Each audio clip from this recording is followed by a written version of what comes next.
आज हम बनाना पील्स का यूज़ देखेंगे कि बनाना पील्स को हम किस तरह से गार्डनिंग में यूज़ कर सकते हैं और इसके क्या क्या बेनिफिट्स हो सकते हैं। और भी तो बहुत से फ्रूट्स हैं, लेकिन बनाना पील्स को ही क्यों प्रेफर किया जाता है। इसके लिए पहले इसकी थोड़ी थ्योरी देखते हैं, फिर बाद में इसका प्रैक्टिकल देखेंगे। इसको समझने के लिए हम एनपीके से स्टार्ट करते हैं कि प्लांट्स के जो मैक्रो न्यूट्रिएंट्स होते हैं, जो एसेंशियल न्यूट्रिएंट्स होते हैं, उसमें एनपीके आता है, लाइक नाइट्रोजन, फॉस्फोरस और पोटाशियम। अब नाइट्रोजन जो है वो प्लांट की वेजिटेटिव ग्रोथ के लिए ज़रूरी होता है, लाइक लीव्स वगैरह के लिए, और फॉस्फोरस जो है वो रूट्स को स्ट्रॉन्ग करता है और फ्लावर्स और फ्रूट्स में हेल्प करता है। और लास्ट पे आता है पोटाशियम। पोटाशियम जो है ये ओवरऑल प्लांट की ग्रोथ के लिए ज़रूरी होता है, लाइक आपकी रूट्स में भी काम करता है, आपके फ्लावर्स और फ्रूट्स में भी काम करता है, आपके लीव्स में भी काम करता है। तो इस तरह से जो है पोटाशियम वो प्लांट्स के लिए भी एक एसेंशियल न्यूट्रिएंट माना जाता है। और बनाना पील्स जो हैं इनमें बहुत ज़्यादा जो है पोटाशियम होता है, तो इसलिए ये प्लांट्स में यूज़ किया जाता है। आप बनानास को भी यूज़ कर सकते हो, बनानास में भी बहुत सारा पोटाशियम होता है। अगर आप देख रहे हो कि आपके केले खराब हो चुके हैं या वो खाने के काबिल नहीं रहे हैं, तो आप उसको प्लांट्स में यूज़ कर सकते हो। अब किस तरह से यूज़ करना है वो हम साथ साथ देखते हैं। पहले मैं अपने बनाना पील्स दिखा दूँ कि ये कुछ इतने से मैंने बनाना पील्स जमा किए हुए, ये इस तरह से, और मैंने इन्हें ड्राई कर लिया। ड्राई होकर ये काले हो जाते हैं क्योंकि इसमें आयरन भी होता है शायद, तो इस वजह से जिस चीज़ में आयरन होता है वो उस तरह से काली काली होने लग जाती है। तो आप समझ लो कि ये इतना सा जो होगा ये एक केले का छिलका होगा। ये शायद मैंने कुछ ज़्यादा पकड़ लिया है, ये कुछ इतना सा जो होता है ये एक केले का होता है, ये इस तरह से। और ये आप खुद ही अंदाज़ा लगा लो कि ये कितने से मैंने जमा किए होंगे। ये कुछ 2-2.5 सालों से मैं जमा कर रहा हूँ, तो मुझे टाइम नहीं मिलता है इसको यूज़ करने का, तो वो जमा करते करते काफ़ी ज़्यादा हो जाते हैं। तो आज मुझे थोड़ा टाइम मिला था, तो मैंने कहा कि चलो आज इस पे काम करते हैं। तो इसको करना क्या है कि जब आप देखो कि बनानास की आपके पास आ रहे हैं पील्स, तो आप उन्हें ड्राई करके रख लो, धूप में कर लो, शेड में कर लो। धूप में कर लोगे ज़रा जल्दी हो जाएंगे, शेड में करोगे थोड़ा टाइम ज़्यादा लग सकता है। और फिर बाद में आपने इसको करना है ग्राइंड। तो अभी क्योंकि ये मेरे थोड़े पहले के थे और इस तरह से ये इसमें पाउडर भी बनने लग गया, ये इस तरह से, ये देखो ये ऐसे इसमें पाउडर भी बनने लग गया। तो वो शायद इसको थोड़ा वो कीड़ा भी लगा हुआ था, तो थोड़ा फंगस वगैरह का भी इसमें आ रहा है। तो मैं कह रहा हूँ कि एक दफ़ा फिर से मैं इसे लगा लूँ धूप लगवा के, तो फिर बाद में इसे ग्राइंड करेंगे, क्योंकि अभी ये इतने क्रिस्पी नहीं है, तो अभी ये ग्राइंड होंगे भी नहीं। तो इसे हम धूप लगवाएंगे ताकि ये कड़क हो जाए ज़रा, और फिर बाद में हम इसको ग्राइंड करेंगे। तो अभी इसे धूप में फैला के तो फिर मैं दिखाता हूँ। ये इस तरह से मैंने इन्हें धूप में फैलाया हुआ है और अभी ये काफ़ी अच्छे से क्रिस्पी हो चुके हैं, और अभी इन्हें ग्राइंड करते हैं।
ये इस तरह से मैंने सारा पीस लिया है।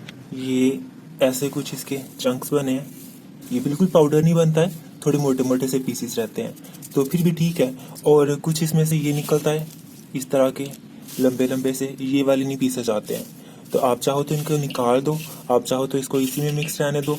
वैसे ये भी यूज़ किए जा सकते हैं, आप अपनी सॉइल मिक्सिंग में इसे यूज़ कर सकते हो। जिस तरह से हम वो कोकोनट का हस्क यूज़ करते हैं, तो कोकोनट हस्क की जगह पे इसे भी यूज़ किया जा सकता है, ये इस तरह से। और अभी मैं ये इस बॉक्स में डाल के इसे सेव कर लूँगा। आप इसे सालों साल सेव रख सकते हो, ऐसा जिसमें एक्सपायर होने वाली कोई बात नहीं होती है।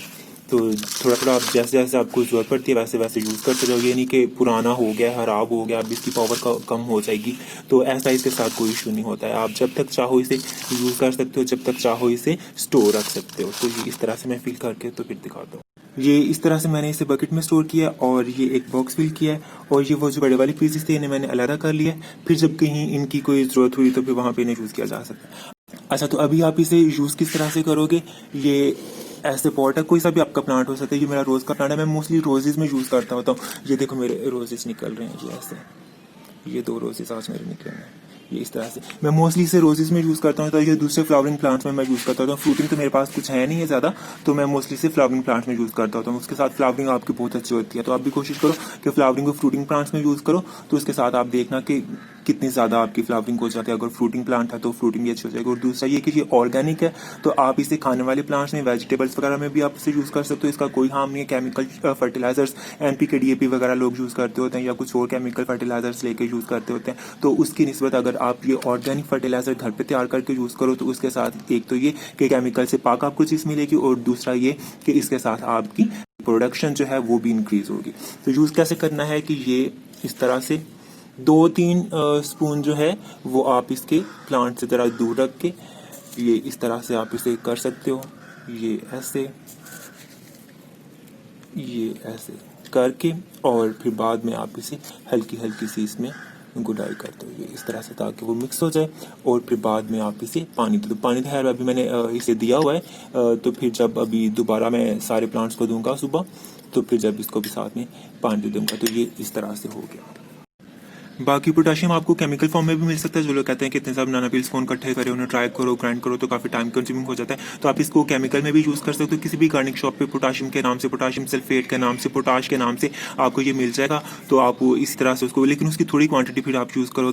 अगर ये करो, अगर आप ज़्यादा भी यूज़ कर लेते हो तो इसका ऐसा कोई हार्म नहीं है, लेकिन वो केमिकल जो है वो फिर थोड़ी क्वांटिटी में यूज़ करना होता है। और दूसरा, आप किसको कितने इंटरवल से यूज़ करोगे, महीने में एक बार ही आप इसे यूज़ कर सकते हो। थोड़ा जल्दी भी कर लो तो, लेकिन जब प्लांट आपका फ्लावरिंग फ्रूटिंग पे आया हो, अगर आप इसे जब यूज़ करो, या देखो कि आप फ्लावरिंग फ्रूटिंग पे आने वाला है कोई प्लांट, तो आप इसे अगर जब यूज़ करो तो आपको इसके ज़्यादा अच्छे रिजल्ट्स मिलेंगे। लेकिन जब फ्लावरिंग फ्रूटिंग का टाइम खत्म हो चुका हो, लाइक कोई गर्मियों का फ्रूट है, तो अगर आप उसमें यूज़ करना चाहो, लेकिन आप सर्दियों में यूज़ करोगे, तो वो ऐसा कोई उसका नहीं आपको रिजल्ट नजर आएगा। लेकिन अगर आपको लगे कि अब इस प्लांट के ऊपर फ्लावर्स आने वाले हैं या फ्रूट आने वाले हैं, उसके पहले से आप इसे यूज़ करना शुरू कर दो। फ्लावरिंग फ्रूटिंग के दौरान भी अगर आप इसे यूज़ करें लग जाओ, तो उसके साथ एक तो फ्लावर्स की प्रोडक्शन ज़्यादा हो जाएगी, और दूसरा ये कि फ्लावर और फ्रूट का साइज भी इंक्रीज होगा, और उसका टेस्ट भी इनहेंस होगा।